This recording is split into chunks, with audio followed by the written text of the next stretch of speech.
Firstly, again, thanks with the weather and so forth, such a difficult day. It's been very hot, so thanks for coming in. We've got air conditioning here, luckily. For those that have come to other launches I've done, thanks again. Obviously, you like to be tortured. We don't have much entertainment today, but we do have a special speaker today that's going to read a bit out of the book. And we also have Peter here from Eminence. And if you have any queries with regarding your home security, please feel obliged. They're helping us out as well today, which is part of being happy, feeling secure, I suppose. Now, the book I wrote last year, which is the quickest book I've written, because what I did is I got 10 thinkers that I thought throughout history tackled the problem of happiness best than anyone. And I say the problem of happiness because it seems to be a problem for us humans. Other animals don't have that problem. They do what they do. They hunt, they sleep, they reproduce, and so they don't think much about happiness. So these 10 people I thought were the best ones. So it starts from the ancient Greek period, like Plato, Aristotle, and it ends up with some of the most modern philosophers. So I chose 10 of the best things that I thought would help people, especially kids, teenagers, and people that don't read much philosophy. So it's pretty much for everyone in that sense. So what I did was simplify their thoughts. So that's their theory though. I didn't invent it, I just made it a lot simpler. Because one of my goals is to be able to introduce philosophy and the classics to kids. I think it's extremely important. It's a big shame that most of us here have missed out on the classics, because since the 70s, they took it out of the high schools and so forth. You might get a bit of Shakespeare and so forth, but I think it's very important because it helps with our identity. Knowing there was a guy 2,500 years ago who thought very similar to what I thought, who was worried about this very similar things. And for kids especially and teenagers, they work out that they're not alone. Like, these type of things have been an issue for a very long time. So I would suggest, if you're interested in the book, it would be for people that don't read much philosophy, an introduction, because philosophy can be scary. People worry about it being too difficult, and so they leave it. So this is simplified and practical, things you can use. And also especially for teenagers and kids, because if words sometimes allow us to make sense of our world, and who better than already the people who have thought about it a lot. So a lot of the things that we do today in modern psychology are based a lot on these thoughts, and so you can go straight to the source of how it arrived. And so the 10 are quite different, but they also share a lot of similarities, and some of those similarities we'll talk about today. And what is it that us humans look for in life to be happy, and why we want it so much. Yeah. So on that note, I'm just going to read out a little bit on the book.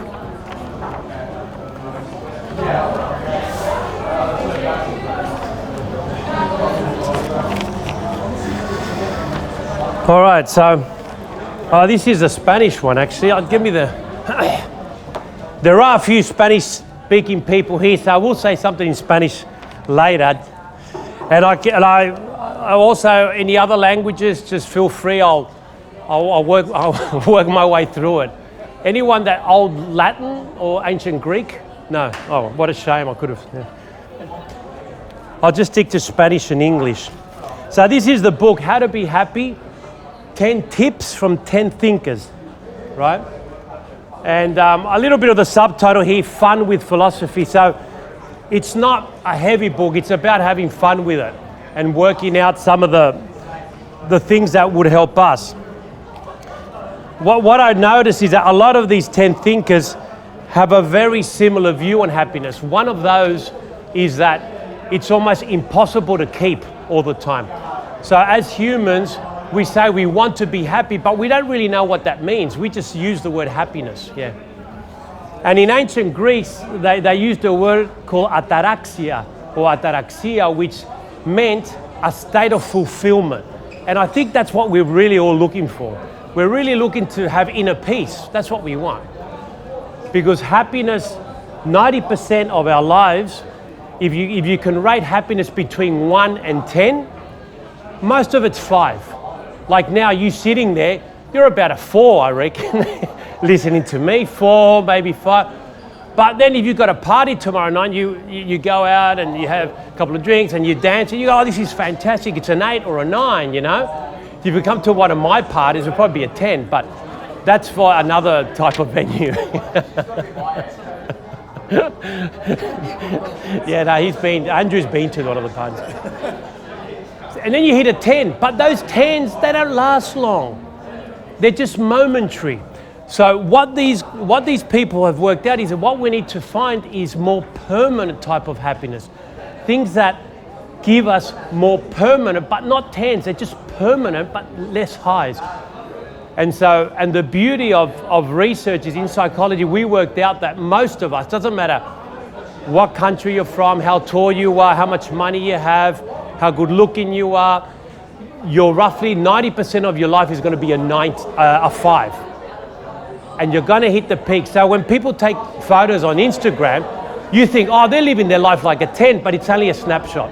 As soon as they're on to something else, you know, they're fighting with their brother, or they're doing this, or they're involved in life. Oh, I forgot to buy bread, you know, all the domestic stuff. And that happens to all of us. Because if it were true that money gave you happiness, all the billionaires would be extremely happy. And as we know, they're not. Because it's momentary, it just buys you a certain amount of things. So some of the things that these guys talked about are more permanent things. And I'm just going to read out one from a guy called Marcus Aurelius, who was a Roman emperor 2,000 years ago. And he wrote a book that we call today Meditations. He never wrote it to get published. He just wrote a journal. And so luckily, we've got that.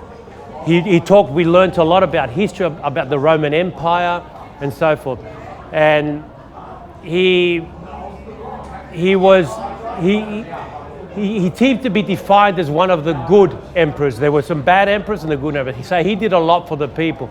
Has anyone seen Gladiator, the movie here? Yeah. Well, you remember the emperor who was pretty bad. Marcus Aurelius was his father. And that's true. That's historically correct. And the gladiator, the character, actually says to him, I only fight for your father. Because the only mistake Marcus Aurelius did was put his son in next as emperor. But other than that, he tried really hard to remind himself of the important things of life. Kissing his children goodnight every night, because it could be the last night, especially as emperor and especially during those times. Making sure that he treated his people well as best as possible. Making sure that fame and money and power didn't get to his head. And so some of the things that he wrote are something like this. This is a bit of just a bit of a paragraph on what he wrote. So, happiness is not something that lasts forever, but something that changes with time. Marcus Aurelius said, everything is in flux, nothing stays still. This means that nothing in life stays the same and lasts forever. Everything changes and goes away. The good things and the bad things, the fun and the pain, the wins and the losses. So try to enjoy the now and don't worry too much about the future or the past. That's really good advice to give to a kid. But it's hard to do because our brain, our human brain, is made to think a lot about the past and worry about the things that may happen in the future. So 80% of our worries have never happened or may not happen. And so sometimes it's a lot of fun doing that. Like when you jump out of a plane with a parachute, you think, I wonder if the parachute's going to open. But you worry, of course. And then when it opens, you enjoy it. That's called an adrenaline rush.